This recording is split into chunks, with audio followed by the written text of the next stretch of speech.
चलिए, आज बारीकी चीज से हम लोग आज सीखने वाले हैं पाइथागोरस विलोम। पाइथागोरस प्रमेय आपको हम करा चुके थे, आज हम कराने वाले हैं पाइथागोरस विलोम।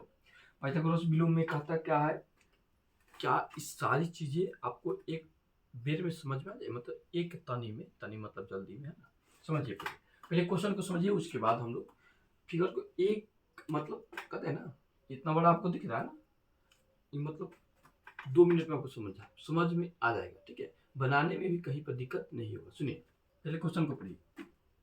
किसी त्रिभुज में यदि, किसी त्रिभुज में अगर कोई त्रिभुज आपको दे देता है, ठीक है, उसमें कहता है किसी त्रिभुज में यदि एक भुजा पर का वर्ग, एक भुजा पर का वर्ग, ठीक है, दो भुजाओं के वर्गों के योग के बराबर हो, दो गो भुजा के वर्गों के योग के बराबर हो, है ना, तो पहली भुजा के सामने का कोण समकोण होता है। पहली भुजा का सामने का कोण, मतलब पहली भुजा क्या होगा, पहली भुजा के सामने का कोण समकोण होता है। पहली भुजा आपको यहाँ पर एक मेंशन क्या किया है, नहीं समझिएगा तो फिर गड़बड़ा जाएगा। पहली भुजा मतलब पहली भुजा के वर्गों के, है देखिए, है ना, किसी त्रिभुज में यदि एक भुजा पर का वर्ग, कहीं पर आप एक त्रिभुज बनाते हो, मान लो एक त्रिभुज हुआ, ठीक है, तो पहली भुजा मान लीजिए, इसको हम मानते हैं एक सामने का, सामने का, याद रखिएगा, सामने का ई वाला क्या कोण 90 डिग्री होगा, यानी कि समकोण होगा। यही चीज आपको क्या करना है, सिद्ध करना है। ये चीज को क्या करना है, आपको सिद्ध करना है कि क्या ये समकोण होगा। तो ये बड़ी आसान है, कैसे आसान है, तो सुनिए, हम कहते हैं आपको, आपने कहीं त्रिभुज पढ़ा होगा, कहीं पर हम आपको क्षेत्रफल पढ़ा चुके हैं इस चैनल पर। तो क्षेत्रफल में आपको हम एक चीज बताए थे, कहीं पर भी समकोण त्रिभुज आप अगर लेते हो, समकोण त्रिभुज अगर आप लेते हो, थोड़ा सा ध्यान से, समकोण त्रिभुज क्या करते हो, लेते हो, तो जो कोण समकोण होता है, जो कोण समकोण होता है, उसके साफा सीधा सीधा जो भुजा आएगा वो कर्ण होता है। क्या होता है, कर्ण होता है, ठीक। अब समझिए, एक और बात उसमें हमने मेंशन किया है कि कर्ण का वर्ग जो होता है, कर्ण का वर्ग मतलब कर्ण स्क्वायर जो होता है, लंबाई और चौड़ाई, मतलब लंबाई और चौड़ाई के वर्गों के बराबर होता है, यानी कि लंब स्क्वायर प्लस आधार स्क्वायर की क्या हो जाता है, बराबर। यानी कि जब हम इसको ए बी सी लिखेंगे तो आपको यहाँ पर एक चीज दिख रहा होगा कि जब हम ए सी भुजा लेंगे तो हम ए सी स्क्वायर कर देंगे कि नहीं, मान लीजिए कर दीजिए। ये कर्ण का काम कर रहा है। अब लंब मतलब ए बी स्क्वायर प्लस ई वाला बी सी स्क्वायर की क्या हो जाएगा, बराबर हो जाएगा। ई वाला हम आपको क्षेत्रफल में पढ़ा चुके हैं, ठीक। अब यहीं पे क्या किया है ना, मेंशन कर दिया कि एक भुजा है जिसके सामने का कोण क्या समकोण होगा, एक भुजा। तो कहिएगा अरे तेरी बात है, इस तरह से ना समझ में आएगा। आते हो डायरेक्ट सिद्ध करते हो चल जाते हो तो कहाँ समझ में आएगा, कुछ आएगा नहीं।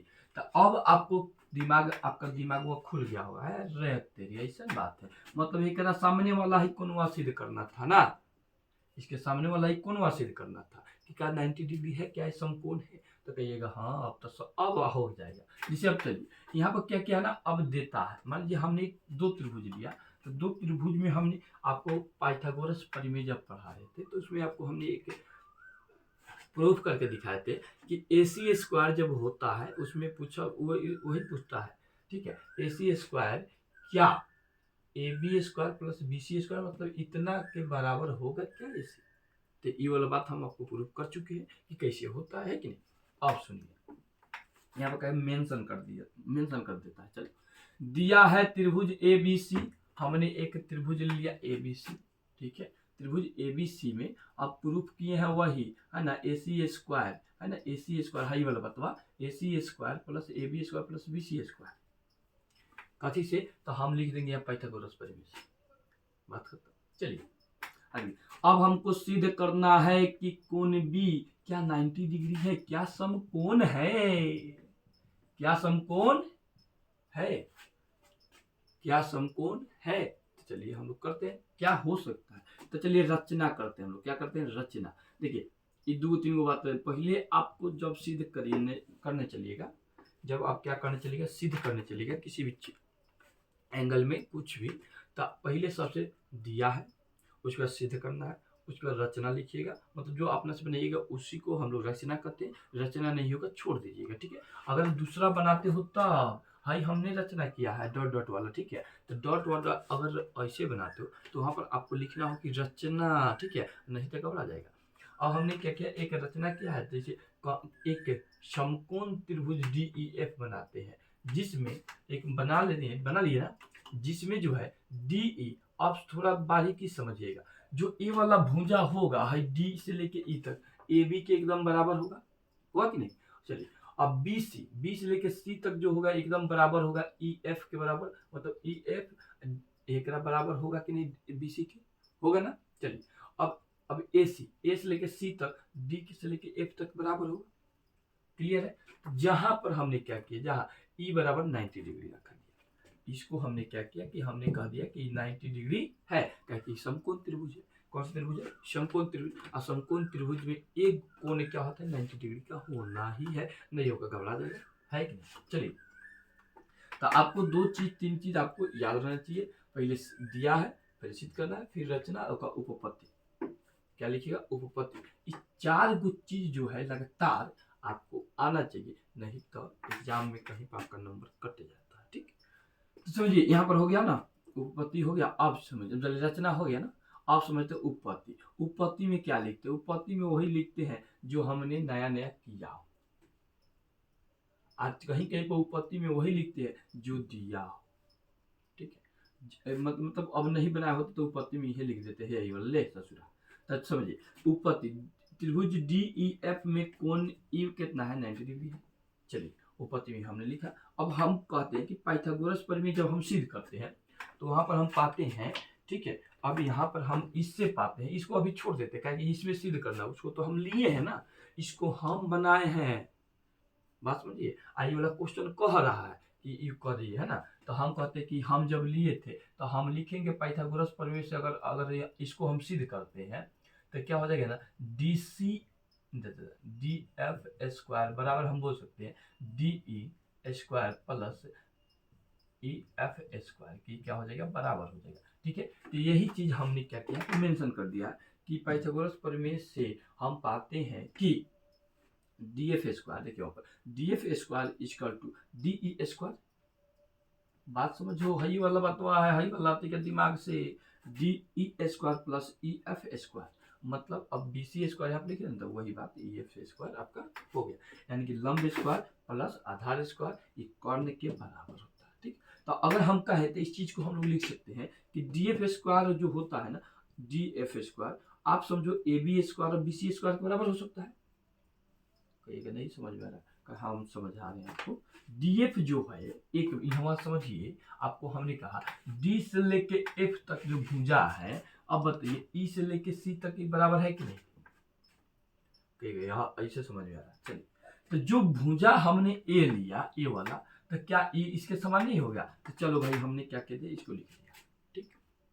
आप समझिए, अब कहें कि AB² प्लस कैसे, सुनिए यहाँ हमने कहा कि AC² के बराबर होता है DF² होता है। चलिए अब यहाँ पर जो हम समझिए ना ACA लिखे हैं, तो AC² में AB² यानी कि लंब स्क्वायर प्लस आधार स्क्वायर के बराबर होगा, आधार स्क्वायर के लंब स्क्वायर और आधार स्क्वायर के बराबर हो जाएगा DF² बोलिए चाहे AC²। हमने मेंशन किया, इसको समीकरण 1 बना दिया, कथी से, तो इसका भुजा आपस में क्या हो गया, बराबर हो गया।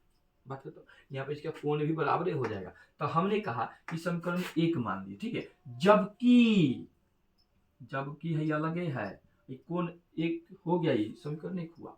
अब समझिए, जबकि AC² बराबर, ये बात हम फिर लिख रहे हैं, AC² बराबर AB² प्लस BC², इसको हम समीकरण 2 मान लिए। कितना मान लेते हैं, 2 मान लेते हैं। अब इतना तो काम हमारा हो गया, इतना काम हो गया। चलिए हमको समीकरण समझ में आ गया सर जी, चलिए आगे। समीकरण 1 और 2 से हम पाएंगे कि AC² जो है A से लेकर C तक DF² के एकदम बराबर है, तो हम बोल सकते हैं AC और DF आपस में क्या है, बराबर है, एकदम बराबर है। चलिए अब कहिए इसलिए त्रिभुज ABC और त्रिभुज DEF, ठीक है, में जो A से लेके B तक भुजा है D से लेके E तक के बराबर है कि नहीं, इसका मतलब होता है बराबर बराबर है। चलिए B से लेके C तक, A से लेके F तक के बराबर है, A से लेके C तक, D से लेके F तक के बराबर है। ठीक है, बहुत आसान है ना। तो चलिए त्रिभुज ABC, अब कहते हैं त्रिभुज ABC बराबर भी है असमरूप भी है। समझिए कि बराबर असमरूप कैसे होता है, जब किसी त्रिभुज की संगत भुजाएं समानुपाती हो तो वो त्रिभुज आपस में क्या होता है, समरूप होता है, और जिसकी संगत भुजा आपस में बराबर होती है तो वो बराबर ही बराबर होगा, उसकी भुजाएं बराबर हो जाएगी। ठीक है, तो इसलिए त्रिभुज ABC यहाँ पर समरूप भी हो गया, आप बराबर भी ऐसे करिएगा ना, तो इसका मतलब होता है समरूप। ठीक है, तो ये मुझ खाली बता दीजिएगा, तो समरूप भी हो गया और क्या हो गया, बराबर भी हो गया, इसके बराबर। इसलिए हम बोल सकते हैं नहीं कि कोण B, कोण हाई वाला B और कोण E के बराबर होगा, जबकि कोण हमने E लिया था 90 डिग्री, तो कोण B भी आपको 90 डिग्री मिल गया कि, तो होता कि आप प्रूव कि कोण B बराबर 90 डिग्री, इट्स प्रूव। कहेगा वाह गजब, समझ में आ गया सर जी, है नहीं, समझ में आ गया तो आप इसका कम से कम 20 बार एक प्रैक्टिस क्या करोगे, प्रैक्टिस कर लोगे, है कि नहीं, तो बहुत मार मारते हैं हम। ठीक, यहीं तक रहने देते हैं, और यह हो गया ना, इसके बाद हम लोग थेल्स परिमेय, थेल्स विलोम करके आराम से इसके बारे में सोचना बंद करिए, ज़्यादा ही कोनो बड़ बात नहीं है, कोई दिक्कत, यहाँ तक हम छोड़ देते हैं। मिलते हैं नेक्स्ट क्लास में, जब के लिए जय हिंद।